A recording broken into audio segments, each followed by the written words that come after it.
everybody! I'm here today to talk to you about 6 common car accident injuries. If you are in the unfortunate event of being in a car accident, then there are many common injuries. Now, let's be real with each other for just a moment.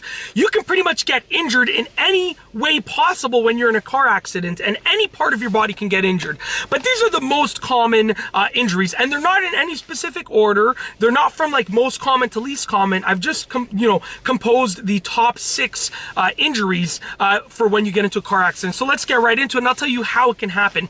Number 1 is head injuries, and I'm talking about any area of your head. Now, if you are not wearing a seatbelt, you become a projectile in the car. You should always wear a seatbelt when you're driving. Even if you are literally reversing your car like 6 inches back, you should wear a seatbelt, because you just don't know what can happen. Now, if you're not wearing a seatbelt, and your head goes forward and hits the steering wheel or the front windshield or anything like that, that's how you can injure your head. Generally speaking, you have a headrest behind your head, and that's going to protect you. If you're wearing your seatbelt, it should protect you a little bit, for the most part at least. But if you're not wearing a seatbelt, that's when you can really experience some serious head injuries. Number 2 is neck injuries. Now, even if you're wearing a seatbelt, you can experience some neck injuries, and I'll tell you why. Let's say you get rear-ended, right? If you get rear-ended, it's going to obviously send your body forward because you're getting bumped forward, and your head is probably not going to follow your body directly. So your body's going to go forward, but your head's going to go back like that. That can cause whiplash, which is a pretty serious neck injury, or any other situation in an accident. But it's really easy to injure your neck, because if your head goes one way and your body goes the other way, that can easily cause a neck injury. Okay. Number 3 is back injuries. Now, your back is usually supported by your seat. I mean, if I'm leaning back like this, I'm pretty much supported. However, if I get hit from the side, it doesn't matter that the back of my back is supported. It might cause me to move my back like this, which can cause a pretty serious back injury or spine injury. So, generally speaking, if your seat is positioned properly, your back is against it, you're sort of protected from the front and back, as long as you don't get hit majorly. But if you get hit from the side, that's when you can get some back injuries, okay? Now, I'm not a doctor or anything like that. I'm not a lawyer or anything. I've just done a substantial amount of research on car accident injuries, and that's why I'm bringing this video to you. Just sorry, on a little side note right there. Figured I'd put that right in the middle of the video, so hopefully, you can all hear it and see it. Okay, moving forward to number 4 is burn injuries. Now, if you're in a car, number 1, if it lights on fire, you can get a burn injury. That's pretty obvious. But number 2, you probably didn't think about this, but there are many hot fluids in your car. So let's say you get into an accident from the front, someone hits you from the front, and some of your radiator fluid it makes its way into the car somehow, because everything's getting displaced over there and everything's getting hit and moved.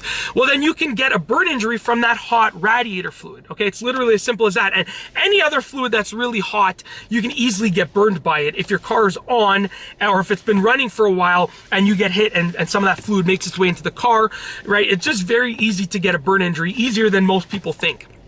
Moving on to number 5, which is hand or wrist injuries.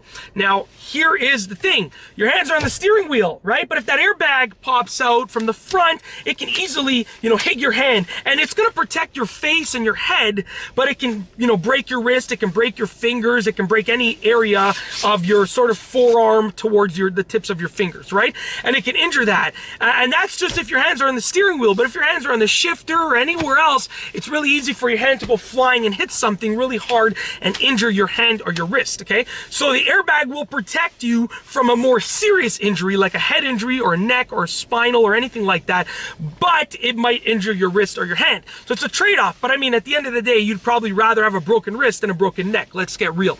Okay, last but not least is number 6 in this video, the last one in this video, which is broken bone injuries. And this is a very vague one, because you can break pretty much any bone in your body.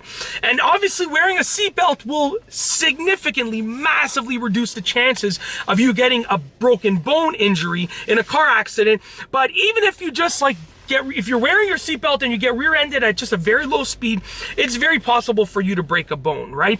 There are many hard parts in your car, and your bones, when they hit those hard parts, it's easy to snap the bone. Now, obviously, Stronger bones are gonna, put you in a better situation, make you less likely to break them.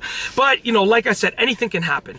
The best way to reduce the chances of any car accident injuries, there are two things that you can do. Number one is wear your seatbelt. Literally buckling up takes just like a fraction of a second when you do it quickly, and it will massively reduce the chances of getting into a car accident and being injured from that car accident. And the second thing that you can do is to just drive defensively and drive safely. If you drive like someone that's like just, you're racing everywhere, then obviously you're probably going to get into an accident. And even if you're wearing a seatbelt, you might get injured. So drive safely and defensively and wear your seatbelt, and that will hopefully significantly, massively reduce the chances of you ever experiencing a car accident injury. You can still get into an accident. Someone can just come and T-bone you or rear end you, but if you do those two things, you're going to reduce the chances massively. And that's it. If you liked the video, be sure to give it a thumbs up. Let me know what you think down below as a comment. And of course, be sure to subscribe for more great car and driving videos just like this one.